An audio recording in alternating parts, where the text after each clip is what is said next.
Amigos y amigas, seguidores y seguidoras del Centro Virtual de Estudios de la Gestión Pública. Hoy, como cada jueves, en nuestro programa Entre Amigos, que patrocina el Centro Virtual de Estudios de la Gestión Pública, nos encontramos con un gran experto en Derecho y estudioso profundo de la historia, el doctor Rafael Estrada Michel. Este programa lo patrocina, como ya dije, el Centro Virtual de Estudios de la Gestión Pública y forma parte de una serie de actividades académicas que se llevan a cabo con especialistas en temas relacionados con situaciones cotidianas que nos impactan en nuestra relación con las organizaciones públicas, tanto aquellas gestionadas por el gobierno como por las personas públicas no gubernamentales o los particulares que gestionan lo público. Los invitamos a seguirnos, los temas son de su interés, compartan y pasen la voz.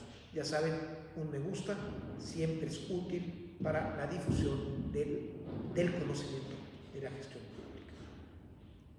Hoy, en nuestro programa Entre Amigos, que es una charla con destacados expertos de lo público en varias de sus vertientes, tengo la fortuna de presentarles a un abogado excepcional, un administrador público de carrera de hace unos 30, 40 años, profesor, investigador y es una persona dedicada al estudio del derecho y de la historia del derecho. Es un mexicano con gran vocación al servicio público y que actualmente se desempeña en el Poder Judicial de México.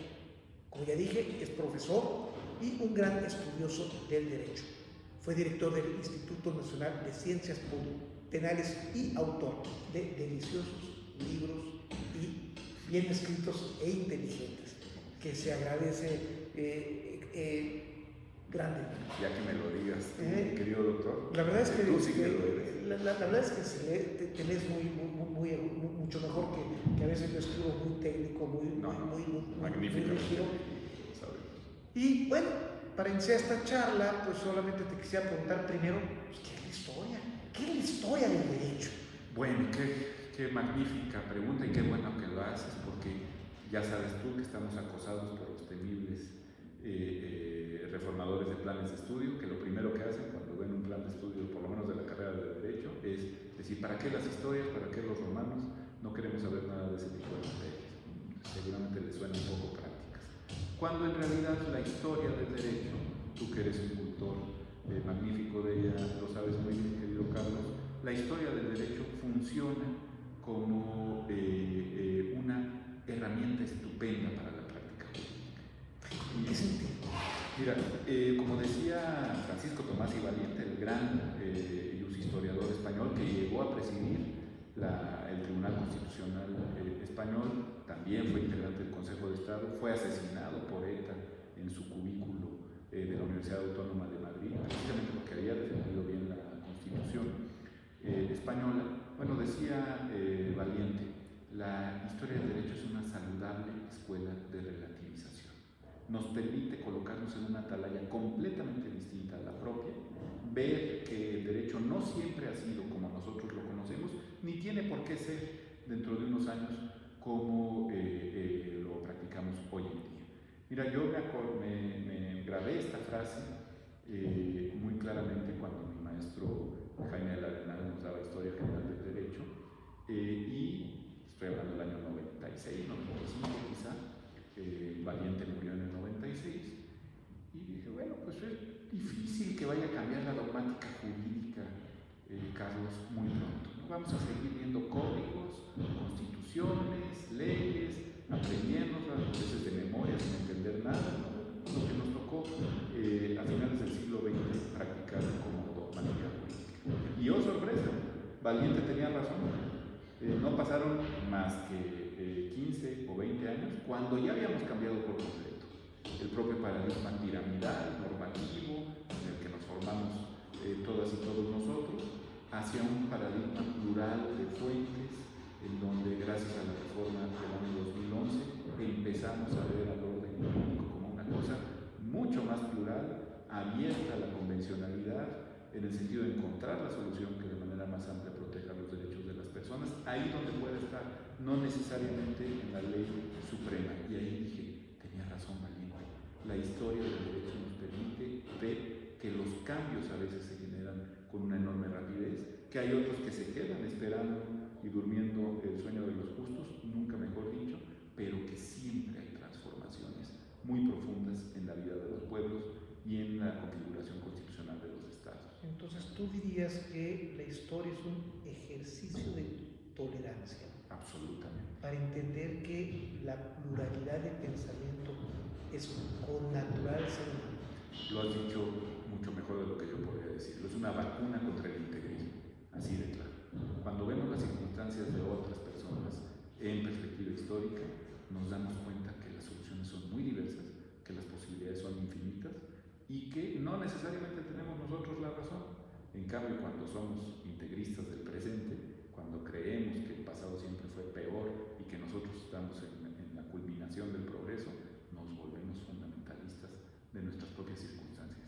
Y de ahí a la tiranía no hay más que un paso. Entonces, a ver, si bien entendí tu argumento inicial, sí. Entonces los que revisan los programas de estudio, pues en realidad no están en contra de la historia, de la esencia de la historia. Están en contra de cómo se enseña la historia, porque cuando te enseñan la historia como un conjunto de fechas y de momentos históricos, pues no tiene mayor sentido. Claro. Y entonces, ¿cómo enseñar la historia? Mira, yo no sé qué tengan en la cabeza estos señores, seguramente algunos de muy buena fe piensan lo que acabas tú de señalar, y desde luego un curso de historia mal dado es como un curso de matemáticas mal dado. Es imprescindible, pero si no te lo dan bien y te lo hacen aburridísimo y hacen que lo odies desde muy pequeñito, eso genera exactamente lo contrario, que absolutices el presente y que creas que la visión de hoy, se proclamó, ¿no?, a fines del siglo XX, el fin de la historia es lo único que debe existir. Bueno, así es que sí, desde luego es un tema metodológico, hay que entender los procesos sociales en su integralidad para que la historia se vuelva esa apasionante ciencia de lo complejo que es. Perdón que te interrumpa. No, bueno, pero es un punto importante, porque entonces tú y yo debemos sentirnos pues agraciados con un gran don, o con una gran oportunidad, más que una gran oportunidad de haber tenido a don Jaime del Arenal como profesor, porque él te enseña la historia del derecho de forma distinta a la normal, ¿no? Yo siempre lo digo y lo sostengo que es el gran profesor, no solo de historia, sino de derecho, de finales del siglo XX, principios del siglo XXI en México. Jaime nos dio una perspectiva completamente renovada, tú lo sabes, nos permitió jugar con las fuentes, nos hizo ver que el derecho podía verse de una manera no típica, sino tópica, problematizante, complejizante, y finalmente nos volvimos de la arelanianos o no de la arelanianos. No, me queda claro, él proponía en aquel entonces que no podíamos leer a Florín Marganá, que era un texto de derecho romano, que existía, arquetípico. Espero que haya moderado ese tipo de opiniones, mi querido maestro. Algo de razón. A ver, Florín Marganá es un texto bueno para la forma de enseñar la historia de hace 40, 50 años, pero a partir de esta nueva visión de Jaime del Arenal, la verdad es que es cuestionable. Sí, una historia que le sirva a las y los juristas, yo lo diría así. ¿Para qué? Para poner en entredicho sus propias experiencias y para abrir nuevas causas a la solución de problemas jurídicos que emanan de la realidad, porque la realidad nunca es estática ni se puede codificar. Entonces, bajo esa perspectiva, entremos a lo que hemos convocado a nuestros amigos. Sí, señor. ¿En qué nos ayuda la historia a entender la rendición de cuentas? Bueno, primero que la rendición de cuentas, primero que nada, yo creo que este ejercicio de que quienes tenemos que responder por la cosa pública lo hagamos efectivamente es un ejercicio que ha sufrido muchos vaivenes en la historia de nuestros países. No me refiero exclusivamente a México, pero en el caso concreto de México, pues hay muchísimas lecciones de la propia historia que pudimos haber asimilado y que de manera un poco irresponsable, la verdad, tú mismo has hablado de cómo esta palabra responsable es una palabra no unívoca, tiene muchísimas acepciones. Cuando yo digo soy un padre irresponsable, estoy hablando de que soy un padre muy poco virtuoso, muy reprochable. En cambio, cuando digo soy responsable de la comisión del delito de lesiones, lo que estoy diciendo es precisamente que se me debe incoar una sanción por cómo me comporto. Y en cambio, si digo, oye, qué responsable soy yo como profesor que nunca falto a ninguna clase, es una virtud. Bueno, debimos haber encontrado en ordenamientos distintos a los del México independiente instituciones que permitían encauzar la responsabilidad de lo que después serían llamados servidores públicos de manera adecuada. Y la verdad es que los tuvimos como manifestaciones de un pasado colonial, de un pasado en el que fuimos víctimas de una expropiación, etc. Eso me interesa mucho. Y se acabó la rendición de cuentas, ¿no? Durante buena parte del siglo XIX, si tú lo ves, tú eres el gran experto, no hubo realmente rendición efectiva de cuentas. Pregunta, ¿a qué te refieres con elementos de rendición de cuentas de la colonia que no recuperamos? Bueno, primerísimo que nada están los dos grandes juicios, ¿no? El juicio de residencia y las visitas, que se hacían y se practicaban siempre. Esto es algo que generalmente creemos, no, ¿cómo va a ser posible que en el antiguo régimen hubiera este tipo de institución? Aún al virrey más acreditado de la Nueva España, podemos hablar de Bucareli o del segundo conde de Villagigedo, se le hizo su juicio de residencia cuando terminó su periodo de ejercicio. ¿En qué consistía el juicio de residencia? Te voy a preguntar. Bueno, al final de tu ejecutoria, desde Hernán Cortés mismo, están ahí los tomos fabulosos del juicio de residencia que reunió don José Luis Martínez, del juicio de residencia al Marqués del Valle, Hernán Cortés. Al final ya dejabas de prestar tus servicios a la corona y la corona misma te mandaba un residente, un juez pesquisidor, para que te practicara la residencia. ¿En qué consiste? En llenarte de datos, de testimonios, en analizar la documentación, una auditoría muy profunda en muchos casos, y en investigar cómo habías desempeñado tu función, si habías sido leal a la corona, si había quejas en tu contra, si estas quejas resultaban fundadas, si podía procederse a castigarte o no, y si podías salir con un beneplácito por parte de la corona, del Real y Supremo Consejo de Indias en el primer momento, y ya después incluso del Ministerio Universal de Indias que creó a fines del 18 don José de Gálvez, para el efecto, Carlos, de decidir si habías sido un ejemplo digno a seguir o no. Y en muchos casos regresabas a la península cargado de cadenas, no había mucho lugar para la impunidad. Entonces creemos que no había cumplimiento de funciones de lo que hoy llamaríamos legalidad, cumplimiento del adecuado funcionamiento de la cosa pública, y no es cierto, en ciertos aspectos estaban mucho más avanzados que nosotros. ¿Y el segundo juicio cuál era? Ya hablas del juicio de residencia, el segundo. La visita, que quedan algunos resabios, pues hay jueces visitadores hoy por hoy, ¿no? Hay visitadores, sobre todo en las instituciones de impartición de justicia, que van recorriendo a veces incluso de manera sorpresiva los órganos jurisdiccionales. Bueno, esa visita se daba también de manera arbitraria, en el sentido de que no te avisaban, y el Consejo de Indias te mandaba al visitador y te decía, a ver, ¿está todo en orden? ¿Qué estás haciendo? Y estamos hablando de visitas practicadas a alcaldes ordinarios encargados de justicia, estamos hablando de visitas practicadas a ayuntamientos, ya después, bajo la Constitución de Cádiz, ayuntamientos constitucionales, estamos hablando de visitas practicadas a las parcialidades de naturales, es decir, a las repúblicas de indios, los caciques tenían que responder, desde luego a virreyes, capitanes generales, superintendentes de la Real Hacienda, a oidores, a la audiencia, se le practicaban visitas, y hay de ti que no cumplieras, por ejemplo, con la famosa cuenta, como le llamamos hoy por hoy, que estuviera retrasada la audiencia de Guadalajara, la de México, la de Guatemala, en sus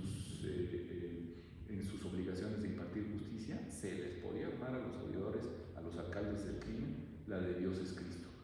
Resultaba eficaz. A pesar de que las plazas eran vendidas, ¿no? Bueno, algunos oficios eran efectivamente vendibles, y aquí es donde sí creo que el sistema era bastante poco eficaz para combatir la corrupción. ¿Por qué?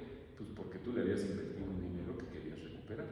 Ahora, tampoco creamos que todos los oficios eran venales. Había algunos oficios venales en Indias. Podías comprar una regiduría en un ayuntamiento que luego además heredaba entrabas, ¿no? Pero no podías comprar ser oidor de la audiencia de Guadalajara o de México, mucho menos el virrey de la Nueva España, ¿no? Había cargos mínimos de pequeño impacto que sí eran vendibles. Yo diría de pequeño y de mediano impacto, ¿no? De pequeño y mediano. Un regidor, un síndico de un ayuntamiento, sobre todo de una capital como podía ser México o Guadalajara, pues era un oficio importante. Los curatos, algunos llegaron a venderse también, pero en su mayoría pasaban por decisión conjunta de la corona en ejercicio del regio patronato con la iglesia. Para más o menos entender, entonces, en la colonia, por lo menos, o la Nueva España, para quitar la palabra colonia, colonia, ¿no? porque yo creo que no lo éramos, pero es otro problema, es una interpretación que yo tengo de la historia.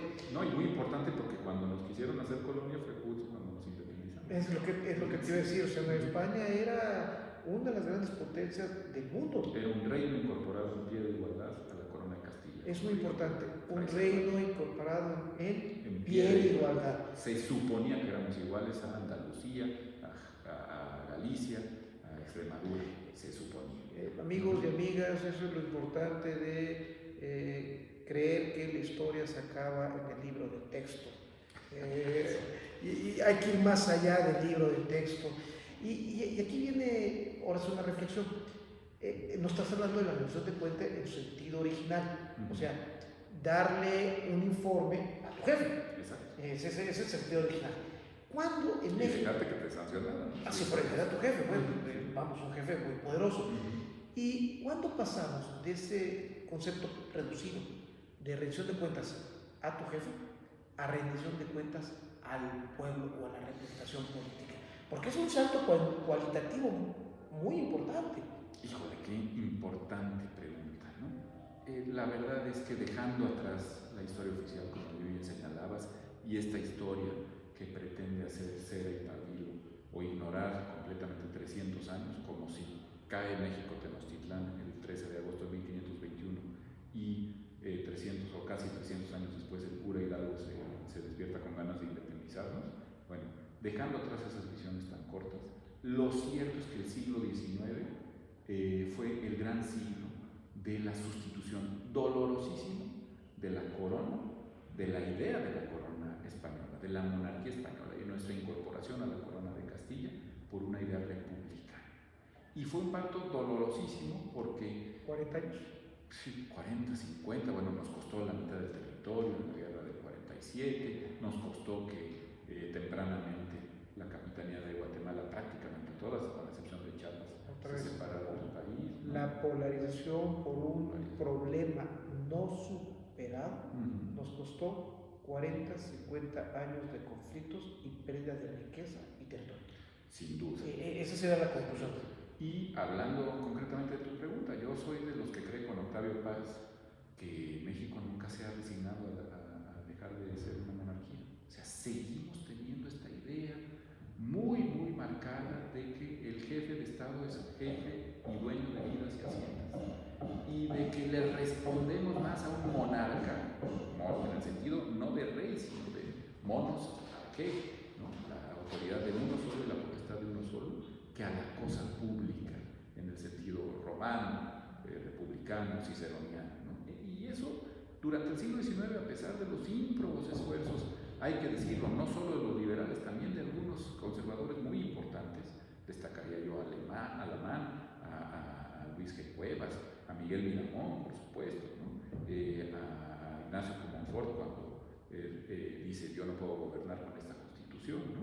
Y desde luego la gran generación de liberales encabezados por Juárez, pero integrados por nombres tan importantes como León Guzmán, como Ponciano Arriaga, como Ignacio Ramírez, como Ignacio Altamirano. Bueno, estas generaciones que pusieron sus mejores empeños, desgraciadamente, como muy bien decías, polarizados, a la caída del Partido Moderado, cuando los Estados Unidos ganan la guerra del 47-48 y ya nadie quiere ser moderado en este país.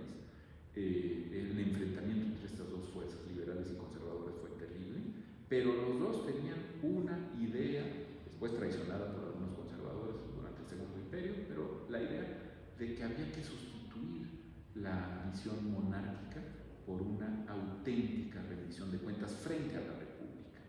Y yo creo que se dieron pasos agigantados hacia ello en la República restaurada, los gobiernos de Juárez, de Lerdo y de Díaz, y que acabó de consolidarse, desgraciadamente, bajo un régimen dictatorial, precisamente bajo pues ese imperio formalmente republicano que fue el gobierno del general Porfirio Díaz. Disculpa que te interrumpa, porque tú haces una incorrecta apreciación.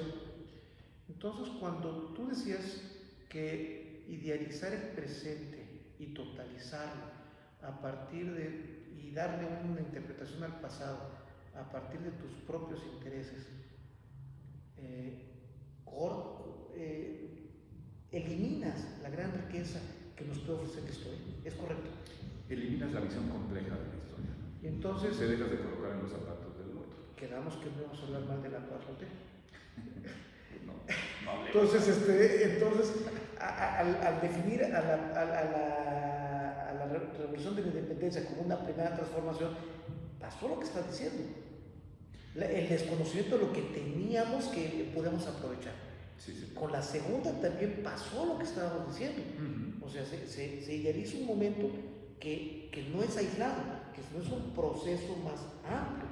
Y se excluye a personajes también comprometidos con la reforma misma, ¿no? Es decir, el creer que Alamán no aporta talentos, no aportó nada y no quería reformar al Estado mexicano, que simplemente quería conservar las cosas como estaban en la supuesta colonia, pues es no entender nada del personaje. Es así pensar que todo lo que pasó del 82 al 2018 fue neoliberal, es una sobresimplificación de la historia que conduce a desperdiciar mucho valor acumulado por los mexicanos en los últimos 30 años. Y lo más peligroso, Carlos, coincidirás conmigo, a desperdiciar la transición democrática, que no es poquita cosa en un país como el nuestro. Volvamos al tema. A desperdiciar los avances en rendición de cuentas que tendrán otras dos etapas. A ver si coincides conmigo. Sí, al terminar la dictadura sí. Y al terminar la alternancia en el poder, al terminar el dominio del partido hegemónico. Me gustaría abrir un pequeño paréntesis, si me permites, para devolvernos a mediados del siglo XIX. El pretender, tú lo sabes mucho mejor que yo, el pretender que los conservadores, Lucas Alamán ha sido mencionado, pero Teodosio Lares, José Joaquín de Herrera, Mariano Arista mismo, no aportaron nada al ámbito de lo administrativo, es no entender lo que estaba sucediendo. Bancomex no se entendería sin el Banco de Avío de Alamán. Así es así. El Banco de México no se entendería sin el Banco de Avío de Alamán. Exactamente. La idea es un banco único de emisión, ¿no? Entonces, esto de lo que dice Andrés Lira, ¿no? El espejo de discordias, cómo nos ha hecho daño en nuestro país. O sea, pretender que son absolutamente excluyentes personajes como Iturbide y Ramos Arizpe, ¿no? Que finalmente tenían la misma idea de configuración plural, uno imperial, el otro de República Federal, pero la misma idea. Pretender que no puedes juntar al doctor Mora con Lucas Alamán, pues es pretender que el país solo puede entenderse desde una arista, y eso es muy preocupante. Y yo sigo viendo esa polarización. Pregunta, ya que tú lo dices, ¿la etiquetación histórica es peor que la etiquetación política? Yo creo que sí, porque tiene mucha más trascendencia, ¿no? Si los políticos los vemos hoy, pero yo te aseguro que ya nadie sabe quién fue el primer Echeverría que fue presidente en el siglo XIX, o Echegaray, o fue Marcelo Ebrard, pero menos que quién fue Juan Bautista Ceballos, para no meternos en el siglo XX, ¿no? Y sin embargo ve las etiquetas, ¿no? De uno y otro lado, los santos y los villanos, ¿no? Sí, claro. Es decir, cómo etiquetamos a personajes que tuvieron una enorme trascendencia. Pensar que debían ser ángeles es no entender que eran políticos ante todo, ¿no? A mí un personaje que me resulta muy antipático, el general Antonio López de Santana, pero creo que no debemos, ni mucho menos, simplemente irnos de la mano de los lugares comunes y decir, vendió la mitad del país. A ver, el señor Santana ya ni siquiera estaba en México cuando se suscribió el Tratado de Guadalupe Hidalgo, ¿no? Y negar que tuvo una importancia trascendental en sus largos años de predominio político, donde fue además muy popular, tanto entre liberales como entre conservadores, pues es no querer entender el siglo XIX. Dijimos que no íbamos a hablar de las 4. No, es que, a ver, es que esa fue la 2.5. Sí, vamos, el comentario es, fíjate lo que estás diciendo, o sea, en un ambiente de polaridad, de polarización, no le puedo echar la culpa a un personaje, sería cometer un horror que estamos nosotros denunciando, ¿sí? Pero evidentemente el personaje Juan Villesco aprovecha esta polarización para sus propias ambiciones y su ego personal. Y modifica la historia a conveniencia, y lo que menos le importa es la organización administrativa funcional del país. Claro. Y entonces todo se reduce a su propia popularidad. Exactamente. Pero acaba muy mal, ¿eh? Bueno. Al final la historia te enseña que eso te induce te conduce al desprecio social, ¿no? Santana acabó muy mal y vamos a empezar a hablar, pero te interrumpí con mis imprudencias, y vamos a empezar a hablar de una persona que, a pesar de ser el gran héroe de la paz y el gran héroe de la guerra contra la intervención francesa, terminó también muy mal, desde luego el general Díaz. Pero por lo menos, a ver, en términos de rendición de cuentas, por lo menos fortaleció formalmente este proceso. Formalmente. Absolutamente, aunque con una formalidad que fue muy perniciosa para nuestro sistema presidencial, que fue la idea de que solo podía castigar el gran dedo, ¿no? Solamente el pináculo de la pirámide, el gran Tlatoani, tenía capacidad de llamar a cuentas. Y los demás, pues ahí un poco a negociar, ¿no? Pero lo vimos muchísimo tiempo. Tú y yo ya estábamos no solo vivitos y coleando, sino ya muy, muy enterados de las cosas públicas cuando estudiábamos Derecho. Acuérdate cuántas desapariciones de poderes había en los estados, cómo se llamaba al orden, entre comillas, a los gobernadores, y se les decía: tú ya acabaste de estar, desde el Palacio de Bucareli, todo por disposición del presidente de la República. Yo creo que esa es una herencia muy perniciosa del sistema porfiriano priista, por ponerlo de algún modo. Yo te lo pongo de otra manera y tal vez me aparto del poeta. Yo creo que en el fondo hay lo que algún teórico europeo, ahorita no recuerdo su nombre, utilizó cuando analizó el fenómeno del nacionalsocialismo en Alemania, que había Barrington, creo que es inglés, no recuerdo con precisión, decía que había raíces autoritarias que condujeron al nacionalsocialismo. ¿No será en México que tenemos raíces autoritarias que van en la propia estructura social y económica que favorecen este comportamiento autoritario y que aflora a pesar de las transiciones democráticas, de las formalidades a favor de la rendición de cuentas, por ejemplo? Bueno, la verdad es que me duele mucho oírlo de un administrativista como tú, porque si alguien ha creído en las instituciones del país y en la su capacidad de transformación, pues ese eres tú, desde el cultivo del derecho administrativo. Yo te voltearé un poco la pregunta, no tengo la respuesta, pero ¿no crees tú, mi querido doctor Matute, que los cauces adecuados desde el punto de vista normativo, desde el punto de vista de políticas públicas eficientes, desde el punto de vista de lealtad hacia la República, de rendición de cuentas, van generando un cambio en esa cultura autoritaria que indudablemente tenemos? Sí, es un poco ¿qué es antes, el huevo o la gallina? Es que yo te contesto la pregunta como tal pregunta. Muy interesante. Tú y yo somos de una generación del 82 al 2018. No vamos a poner eso, nos tocó construir. Las generaciones de la transición democrática. Nos tocó construir lo que actualmente existe y que en cierto sentido está despreciado y destruido por una nueva visión. ¿Correcta o no? Permíteme decirlo, vivimos el trauma de 1988. Claro. Y vivimos la apertura democrática en el 96-97 y vivimos la transformación del Poder Judicial de la Federación. Y construimos un sistema institucional de autonomías que fortaleció la rendición de cuentas. Con nuestro pequeño granito de arena, arrastrando lápiz, como tú quieras. Los cual menos, pero lo cual menos, y estoy hablando de muchas personas que nos pueden estar escuchando.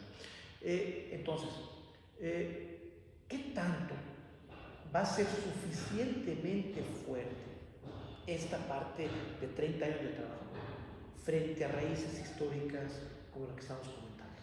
Esa sería mi, pues, porque vamos, estoy orgulloso como generación de lo que construimos, pero la pregunta es qué tanto va a resistir estas corrientes autoritarias que existen en la sociedad. Desde una visión exclusivamente histórica o histórico-constitucional, si tú quieres, creo que lo que es muy apreciable en la historia de México, por desgracia, y en general en la historia de América Latina, es el movimiento pendular. Es decir, cómo prevalece la idea de descentralización unos cuantos años y luego vuelve a haber una terrible centralización para hablar de la articulación política del territorio y de las facultades. Lo mismo, de repente el Congreso comienza a prevalecer y viene la solución del hombre fuerte y otra vez vamos para atrás. A veces pensamos que en el voto público puede estar la solución, nos dura 30 años el fuelle y por alguna extraña razón decidimos eso no está solucionando los problemas capitales del país. Y es probable que no lo solucione porque me da la impresión que somos poco integrales en nuestra solución. Decimos, bueno, ya le metimos un dineral al sistema electoral, a lo que terminará siendo el INE, el Tribunal Electoral del Poder Judicial de la Federación, tenemos elecciones creíbles, ¿no? Pero entonces dejamos de lado la construcción de un Estado social, democrático, de derecho, un Estado de bienestar que funcionara, porque le metimos dinero a esto. Y dejamos también de lado el combate al crimen y se nos viene el terrible monstruo leviatanesco del crimen organizado, ¿no? Entonces, hay que echarle la culpa a la democracia y viene el movimiento pendular hacia el autoritarismo. Somos como muy poco complejizantes en nuestras soluciones. Y el Estado constitucional, tú me corregirás, el Estado constitucional necesita soluciones en todos y cada uno de sus ámbitos. No puedes descobijar uno, porque entonces se te viene el movimiento pendular, el movimiento del hombre fuerte, el movimiento del Mesías que lo va a solucionar todo. Ahora, entonces, la rendición de cuentas ya democrática tiende a la descentralización del poder.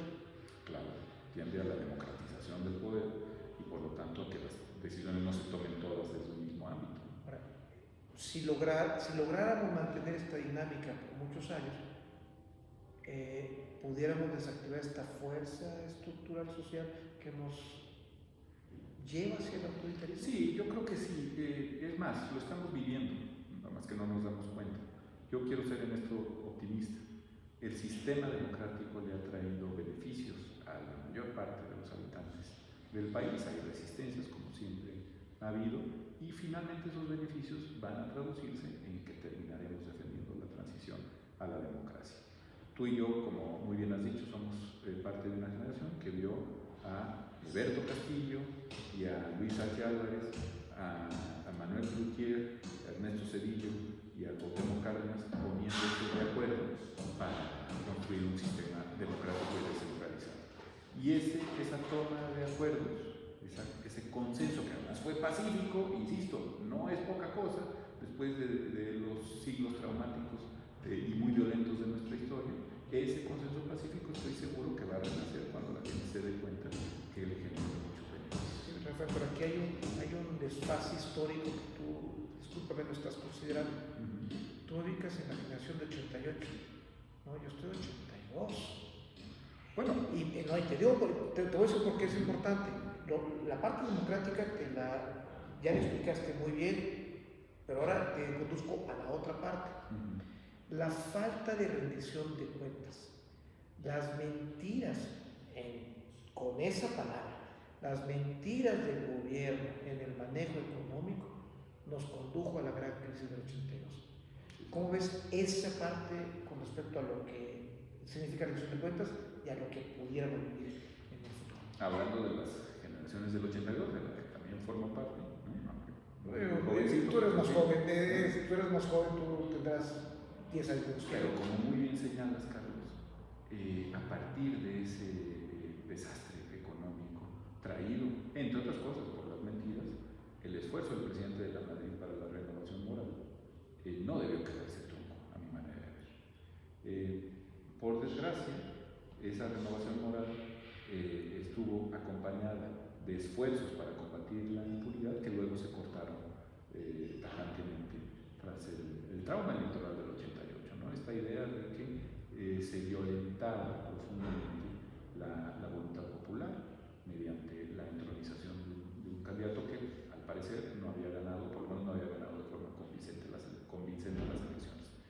Después, con su indudable talento económico, el presidente Salinas recondujo al país hacia una economía de mercado abierta al mundo, y entonces quedó como por ahí escondido el esfuerzo de renovación moral y de rendición efectiva de cuentas.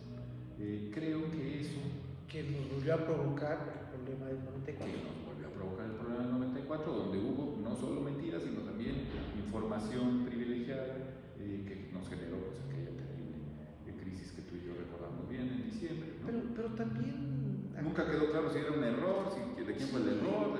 Pero también hay personajes muy interesantes donde con este ánimo protagónico dice que guardan una información secreta que no van a revelar. Sí.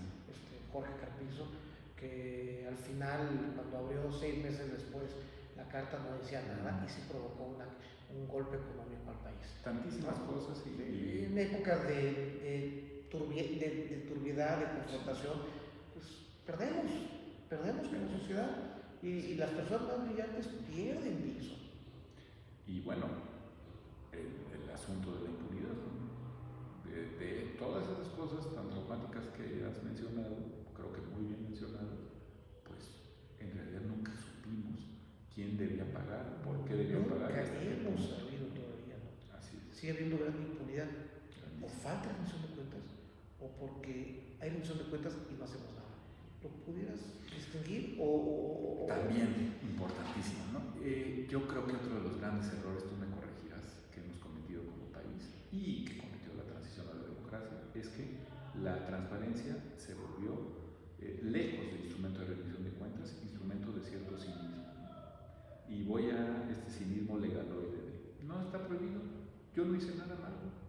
A ver, es probable que no haya una ley exactamente aplicable al caso, pero te estás comportando muy mal desde el punto de vista del decoro del servicio público, desde el punto de vista de la moralidad, de la integridad, por ejemplos que todos conocemos, ¿no? Mejor no hablemos de la línea 2, ¿no? Hablemos de muchos ejemplos que dan miedo. A mí que no me disculpen porque yo no firmé nada, maestro, pero tú estabas el que estaba al frente. Exactamente. Tú eres el que estaba al frente. Son ejemplos clarísimos de cómo utilizamos la ley precisamente para que no se rindan cuentas. Y luego la transparencia terminó volviéndose un instrumento de hasta cierto punto de cinismo, porque sí, no lo niego, pero a mí no me pueden perseguir. A ver dónde está la ley que me resulte aplicable. Entonces, hasta había cosas del antiguo régimen que eran muy rescatables, tú te acordarás, ¿no? El presidente jamás podía salir vestido de smoking, ¿no? O sea, es presidente de la revolución, ¿cómo iba a pasar eso?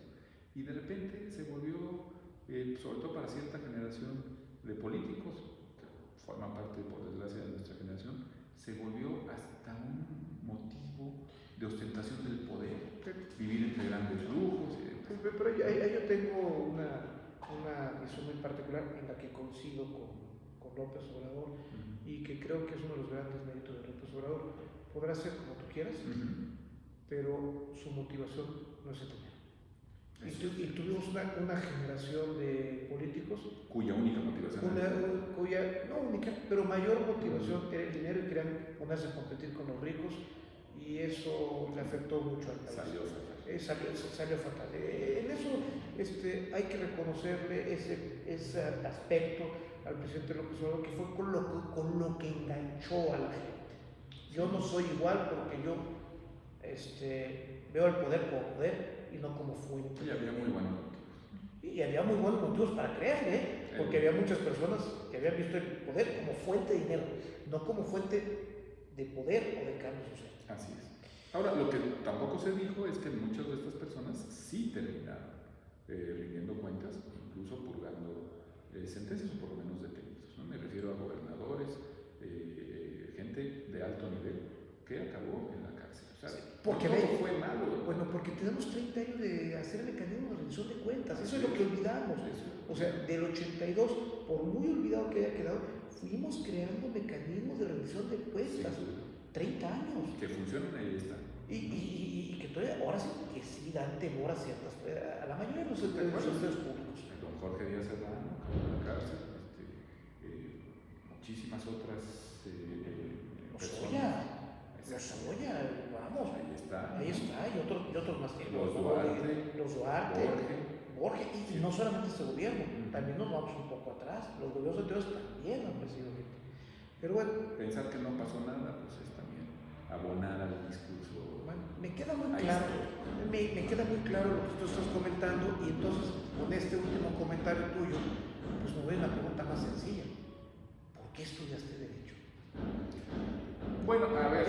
No es histórica, es biográfica. Te tengo que ser muy sincero, y por supuesto a nuestro auditorio, no se trata de decir mentiras cuando estamos hablando de rendición de cuentas y de verdad, ¿no? Yo te diría que como el maestro Vasconcelos, pues era lo que me quedaba más cerca de los libros. Realmente mi pasión eran los libros, lo ha sido toda mi vida, ¿no?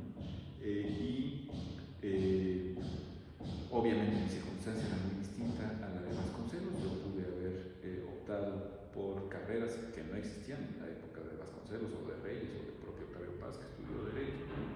Pude haberme ido valientemente a la Facultad de Filosofía y Letras y opté por la de Derecho, un poco porque siempre hay miedos que te ponen en los entornos familiares, de amigos, no, pero sí, eso no te va a dar para vivir.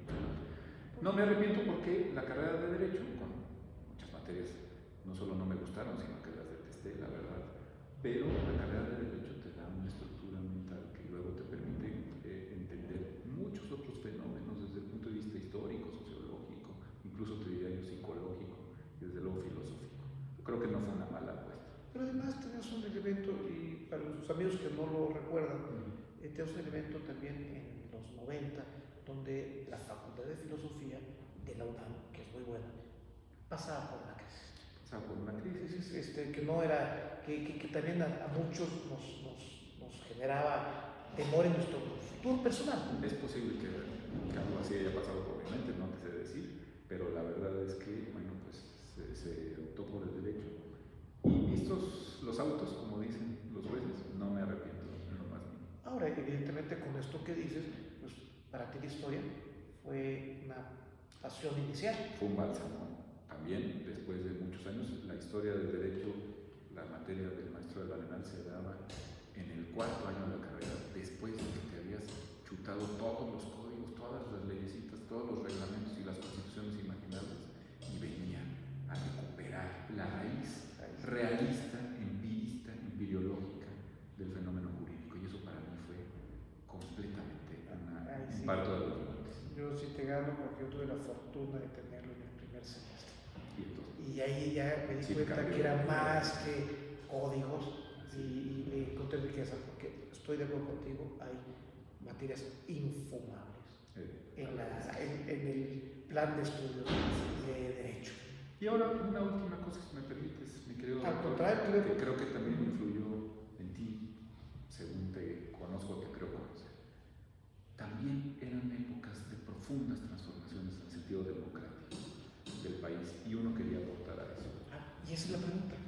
¿Y por qué te hiciste servidor público? ¿Por qué no abogado litigante o profesor? Sí, pues bueno, siempre quise ser académico, siempre quise ser profesor, investigador.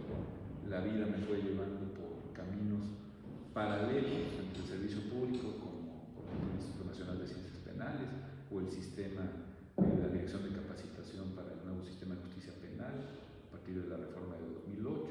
Es decir, siempre estuve cercano a lo académico, pero no estrictamente en una universidad. O sea, tú puedes decir que es gestor de lo académico dentro de la administración pública o de la gestión pública, porque tú dices por el juicio. Se oye muy bonito, pero quizá muy elegante, pero sí, algo parecido. O sea, que nunca estuviste en una área jurídica o administrativa de la administración pública federal, entraste a esta parte académica. Así es, tal vez, ¿no? Mi primer trabajo fue esto que te digo, en la administración pública, en el Ejecutivo, porque había trabajado yo antes, tanto en el judicial como en el Congreso. Pero, ¿haciendo lo mismo? No, en el Congreso, en una fundación de estudios legislativos, y en el Poder Judicial. Mi primer trabajo, que luego regresaría 20 años después, fue la subdirección de investigación en el entonces Instituto de la Judicatura Federal. ¿Investigación? Investigación. O sea, tu vida realmente ha sido investigación, con la fortuna de haber trabajado para organizaciones públicas. Así es, y déjame decirte que creo que también es tu mismo caso, que tampoco me arrepiento de eso, porque el cubículo académico termina siendo muy lacerante, hasta cierto punto castrante, te evade de la realidad. Y el servicio público, que tiene muchas cosas muy ingratas, no cabe duda que te abre las puertas hacia el análisis concreto de lo que pasa con lo que estudias y con lo que buenamente puedes aplicar. Vamos, estoy de acuerdo contigo porque es mi misma experiencia, pero también no dejo de reconocer que a veces el aislamiento y los intereses burocráticos te da una visión que uno a veces conserva, ¿no? A veces se antoja. Conserva. Te voy a decir por qué, porque uno tiene su corazoncito, o por lo menos yo, en que el gobierno es un bien demasiado apreciado y que lo que dice tiene que siempre escucharse. Y ya hay muchos investigadores que se han dado cuenta que a veces los gobiernos no son ese bien que nosotros queremos que sean. Y que la realidad social fluye por otro lado. Y que la realidad social fluye por algo que no se llama gobierno. Así es. Y que el gobierno es algo más pequeño. Qué importante también, ¿no? Para relativizar los No, propios mesianismos. Sí, por eso. O sea, yo creo que eso, tú también bueno, tú más, porque tú eres más vinculado con la investigación, te das cuenta que el gobierno es muy importante, pero no es la vida. No. Y luego nosotros que nos dedicamos a esto lo confundimos y queremos que toda la gente sepa de gestión pública. Y no tiene por qué. Ni el derecho está en la legislación, ni todo lo social se reduce al gobierno. Tienes toda la razón. Vale, vamos, no sé qué opinas de esta idea. Para mí el derecho es generalmente social, individual, no es un derecho legislado. Me explico. El principal operador jurídico es el ciudadano que tiene que cumplirlo. Sí. Y cuando lo cumple, le da un giro siempre personal, vinculado evidentemente con sus intereses. Sí. Pero es tan válido como el giro que le da el gobierno cuando supervisa el cumplimiento de la obligación. Definitivamente de acuerdo contigo. El derecho está en la práctica efectiva. Y no, mucho más que en la estratosfera de las... Y el derecho cotidiano no pasa por un juez. No, generalmente, afortunadamente, no todo es litigio, no tiene por qué resolverlo. Afortunadamente. Y ni siquiera por la autoridad, pasa por la relación personal. Y por cierto, en relación con el tema que hemos tratado esta tarde, que yo te agradezco tantísimo, creo que lo mismo pasa con la rendición de cuentas. Afortunadamente, la inmensa mayoría de los servidores públicos cumplen con sus deberes éticos de manera espontánea y con una total convicción acerca de ello. No tienes por qué llevarlos a sistemas de punición, de castigo. No, vamos, o sea, si lo ves así, la mayoría cumple puntualmente con la primera, la que comentas con el juicio de residencia. Sí. Le rinde cuentas exactas a su jefe. Así es. Y le tiene una lealtad muy peculiar al superior jerárquico, que eso ayuda a la transparencia y a la rendición de cuentas, ciertamente. Por supuesto. Vamos. Lo que pasa es que lo que se ve más es lo escandaloso, ¿no? Pero lo otro fluye de manera normal, natural y mantiene viva la república y a la democracia. Sí, pero a ver, por ejemplo, ¿cómo surge la SF, por ejemplo? ¿De veras es un asunto meramente internacional? ¿O también hay fuerzas mexicanas que conducen a este órgano autónomo? Yo creo que hay una idea ahí, que es una idea muy lúcida, en la que han estado algunas grandes mentes de lo jurídico y de lo político en nuestro país empeñadas, de que el control del gobierno, el control del Ejecutivo, para ser más claro, el control de las administraciones, tiene que pasar cada vez más por organismos autónomos, eficientes y que tengan una cierta vinculación con el Parlamento. Es decir, que haya un control parlamentario representativo efectivo de la función gubernativa. Y no creo que sea mero fenómeno de limitación. Entonces, eso viene al punto. Entonces, la evolución de la historia del derecho mexicano no la podemos reducir a una mera limitación. En ningún sentido. No, yo creo que ese es un gravísimo error. Pretender que incluso nuestro federalismo, la conseja de que lo imitamos de los yanquis y fue una imitación extralógica, no se sostiene.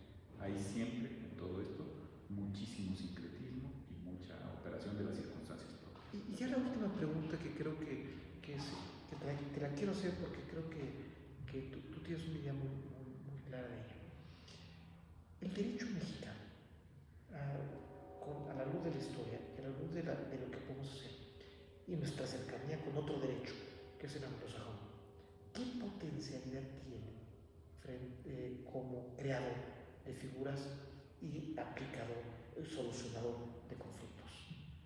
Bueno, yo creo que la circunstancia misma de nuestro país, de estos 500 años, nos permitiría ser sumamente originales en la producción de soluciones. ¿Lo somos o no? Yo creo que a veces nos cortamos las alas nosotros solitos. Te pongo el ejemplo más claro que tú conoces muy bien, el amparo. Y no solo el amparo administrativo. Era un juicio que pudo haber renovado la faz jurídica de Occidente, no exagero, 80 años antes de la solución del Tribunal Constitucional de Kelsen, ¿no? Pudo haber tenido en las instituciones de los países de tradición romano-canónico-germánica un impacto semejante al de la Judicial Review angloamericana en el ámbito del common law anglosajón, y nosotros mismos nos encargamos de volver eso una maraña de tecnicismos y de accesos y de distinciones y de improcedencias y de sobreseimientos que hoy por hoy la verdad está muy lejos. Debemos hacer, como dice Diego Valadez, un juicio al juicio de amparo. Hoy por hoy está muy lejos de cumplir con sus finalidades primigenias. La autoflagelación del mexicano también es histórica. También. O sea, esa es no tenerse, no apreciar lo que hemos ido creando.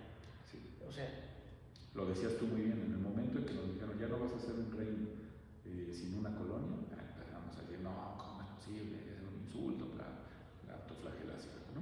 Luego vino el trauma del 1847, del que nadie quiere hablar, ¿no? Y bueno, ha sido muy difícil, porque además los mensajes en la cultura popular, los mensajes de Hollywood, para ser muy concretos, son siempre muy terminantes en esto. Fueron ustedes derrotados por una cultura y una disciplina superior y no tienen remedio, y lo que van a hacer el resto de su vida como país es un país sometido, y eso ha generado, híjole, una cantidad enorme de incentivos perversos y de no creernos. Esta etiquetación a la que tú ya hiciste mucha referencia, ¿no será parte de este proceso de autoflagelación, de despreciarnos a nosotros mismos en el otro? Y de alguien le sirve, ¿no? Eso es lo más preocupante. No estoy de acuerdo, pero etiquetas al otro porque, o a algo, sí, porque no tienes confianza en ti mismo de que lo tuyo es valioso independientemente de lo que hay en el otro. Sí, es el famoso llamado de la tribu de Karl Popper, ¿no? Es ¿En qué decir, sentido? tú culpas, sabes que tienes mucha parte de la culpa, una culpa colectiva siempre de las cosas que se hacen mal, que no tienen una bien común, pero prefieres señalar al chivo expiatorio. Todo es culpa de Santana, todo es culpa de Hernán Cortés, todo es culpa de Díaz, todo es culpa del mexicano que no tiene remedio. O todo es culpa del gobierno. O todo es culpa del gobierno, o todo es culpa de Quetzalcóatl que se fue, o de la Virgen de Guadalupe que nos dijo, hijito mío, el más pequeño, o de quien tú quieras. Por eso ¿no? Psicología social es anti-rendición de cuentas. Yo creo que en el fondo es sumamente inmaduro y no queremos regulantes de lo que hacemos mal. En lo particular. Como si fuéramos un adolescente, yo nunca tuve la culpa de lo que pasó. Fueron las circunstancias. Y ahí está Pedro Páramo. Si hay una novela arquetípica de lo mexicano es esa. Mira, qué interesante. Sí. Pues oye, lamentablemente Cronos, como decimos aquí, sí, señor, es un dios que está cruel, que hasta sus hijos se comen. Y por lo tanto, pues hay que dar por terminado. De veras, si yo pudiera estar aquí contigo una hora más, lo haríamos, pero el tiempo realmente es fatal. Y pues solamente a nombre del Centro Virtual de Estudios de la Gestión Pública, patrocinado por Sideris, les agradecemos su participación a los que están de otro lado en esta charla. Evidentemente agradezco a mi amigo Rafael Estrada Chel por esta plática tan agradable, por habernos comentado de la historia en México, de la rendición de cuentas, su evolución, y compartirnos generosamente sus conocimientos. Como ya saben ustedes, el Centro Virtual de Estudios está comprometido con la difusión de la cultura jurídica y administrativa de la gestión pública, y en el Centro Virtual estamos a sus órdenes en nuestras redes sociales, donde encontrarán material gratuito sobre temas de su interés, ya sea en la red de Carlos Matute, en el canal de YouTube de Carlos Matute o en las redes del Centro Virtual. Los invitamos a compartir en sus redes sociales nuestros contenidos y ya saben, un me gusta siempre es útil para la difusión del conocimiento de lo público. Los invitamos a nuestro próximo webinar en materia presupuestal, donde abordaremos los meros que están involucrados en el proyecto presentado por el Ejecutivo para el 2024. Buenas tardes y buenas noches. Un fuerte abrazo. Muchas gracias.